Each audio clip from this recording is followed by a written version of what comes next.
اندونيسيا. هلا والله. هي مش هلا بس يا هلو سير. كدمبك كسا هي فيليبينو. بص انا لقيت نفسي بعمل كده لو انا جاهز.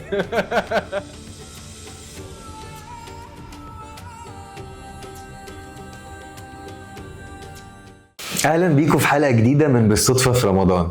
معاكم سعيد و مازن. كلنا عارفين العيد عندنا في مصر عامل ازاي، العيدية والكحك ولبس العيد وزيارات العيلة اللي ما بتخلص. بس عمركم فكرتوا العيد في بلاد تانية عامل ازاي؟ النهاردة هنلف معاكم ونشوف أغرب وأجمل تقاليد العيد في بلاد مختلفة. جاهز يا أستاذ سعيد؟ يلا بينا يا باشا. يلا. اول حاجه لازم نبتدي بيها هي السعوديه وخصوصا مكه والمدينه. تخيل معايا بقى انك بتقضي العيد في اطهر مكان في العالم. الناس بتصلي العيد في الحرم المكي وبعديها بينزلوا ويوزعوا تمر وقهوه عربيه في الشوارع. والاحتفالات بقى بتكمل معانا، والعزايم الكبيره، عزايم وأكل وعروض شعبيه، حاجات جميله قوي بتحصل هناك. وعندهم حاجة مميزة جدا اسمها العيدية الجماعية. يعني في بعض المناطق العيلة كلها بتجمع الفلوس وتوزعها على الأطفال بطريقة منظمة، اللي هو بدل ما كل واحد يدي عيدية صغيرة كده، فكرة اللي هو يعني فاهم بقت لذيذ، اللي هو خده بقى فاهم. بالظبط. I think it's more money this way. دلوقتي بقى هناخدكم على فين؟ تركي. يلا نروح لتركيا، الفيزا سهلة فيلا. العيد هناك اسمه عيد السكر، اللي هو شكر بيرامي. انا ما اعرفش اقولها صح ولا غلط بس يلا بينا. الناس بتعتبره فرصة للتسامح، ولو في حد زعلان من حد لازم يتصالحوا قبل العيد. والتراكوة برضو عندهم تقاليد لطيفة جدا. الأطفال بيلفوا على بيوت الجيران زي الهالوين كده عند الأجانب، بس بدل ما بياخدوا حلويات بسبب الرعب بيلفوا وبياخدوها عشان البركة. يعني تتخيل كده تقعد تلف على الناس وتاخد هديات من الناس بتجزمة. اجري انا من هنا، ابوك وامك فين؟ هنروح فين بقى دلوقتي يا ميزو؟ اندونيسيا. هلا والله. هي مش هلا بس يا هلو سير. كدمبك كسا هي فيليبينو. في اندونيسيا بقى عندهم حاجة مش طبيعية اسمها مد جبران. ده تقليد بيحصل بعد صلاة العيد. الناس بقى بتسافر لبلادهم الأصلية وبتزور عائلاتهم حتى لو على بعد 1000 كيلومترات. I think عندنا برضو في مصر بيعملوا كده يعني. كل الناس بتروح تقابل حتى لو بيسافروا مثلا من أهاليهم. القاهرة لاسكندرية او وات ايفر بالظبط. فين بيروحوا لهم، اللي هو بالظبط. اول يوم وتاني يوم تلاقي عيلة الاب وعيلة الام زي أول يوم رمضان كده لازم تفطر مع أهلك. أول يوم في العيد برضو بيبقى فيه يوم للعائلة، الوقفة للصحاب وأول يوم. البلد بتتقلب خالص بقى، المطارات المحطات بتبقى، وحتى البحر بيكون مليان بالسفن اللي بتنقل الناس لقراهم والمدن اللي حواليهم، زي هنا بس يروحوا الشرقية ويروحوا مش عارف فين، حاجة كده تشبه زحمة السفن. الشرقية. عارف السفن، انت عارف ان هم اصلا بيسموه او عندهم مشهور اسم عيد السفن بجد؟ عشان الموضوع ده. اوكي. come to اندونيسيا، عيد السفن. دلوقتي بقى هنروح على فين يا استاذ سعيد؟ نيجيريا. عمرك رحت نيجيريا؟ No. ولا انا عمرك رحت اصلا حاجة في ايجيا؟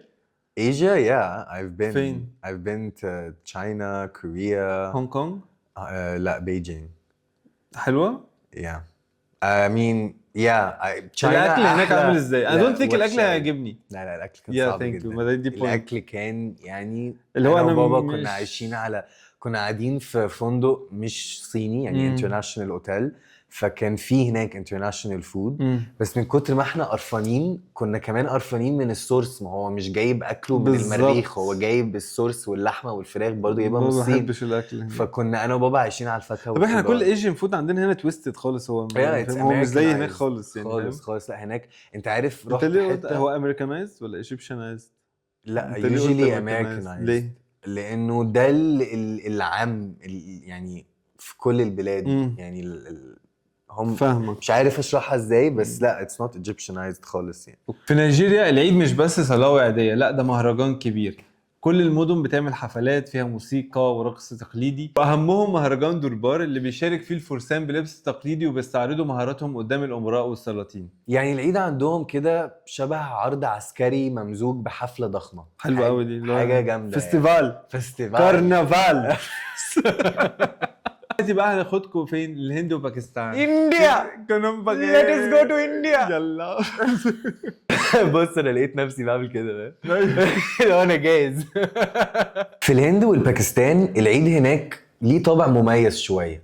كل البنات لازم يحطوا الحنة قبل العيد بيوم، وكل حد بيلبس لبس تقليدي زي الساري او الشرواني للرجالة. الساري عادة I think بيبقى حريمي Yeah. والشرواني رجالي. ما اعرف. عندهم بقى اكل مشهور جدا في العيد اسمه سيفيان، وهو حلوى معموله من الشعريه والحليب والمكسرات، ومفيش بيت هناك ما بيعملهاش عامه يعني.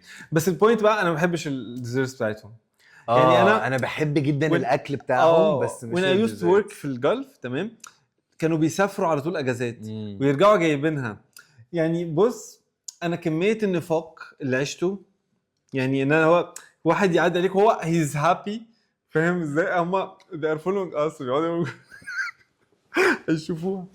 هما هما بيبقوا مبسوطين تمام ان هما جايبين لك ديزرت زي ما حاجه حلوه وهم راجعين، بس التيست ريلي باد، اللي هو بدوقها مش حلوه. فانا اللي هو كنت باخدها منهم يا وارميها في الباسكت ما بتعديش، فاهم؟ او بسيبها قدامي واديها لحد تاني، فاهم؟ بعد كده at some point لقيت ان هو لك حرام، فاهم؟ ان انا برميها، فاهم؟ فبقيت ان اللي هو يعني لما بيجي يقول لي لا خلاص ما بحبهاش، يا احسن. لا ما بحبهاش، لا اعمل دايت، فاهم ازاي؟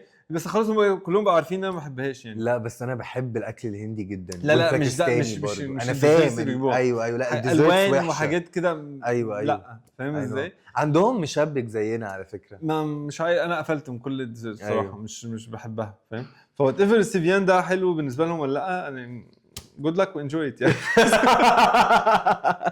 شفنا العيد في بلاد مختلفة كتير، وكل بلد ليها طريقتها الخاصة بالاحتفال، بس الحاجة الوحيدة اللي مشتركة في كل الدول دي هي الفرحة واللمة. العيد في الاخر هو وقت الفرح والاحتفال، سواء بالكحك او بالحنه او حتى بالرقص. قولوا لنا بقى في الكومنتات ايه اكتر بلد عجبتكم التقليدات فيها. ولحد المرة الجاية والحلقة الجاية stay you be happy and keep smiling. سبسكرايب.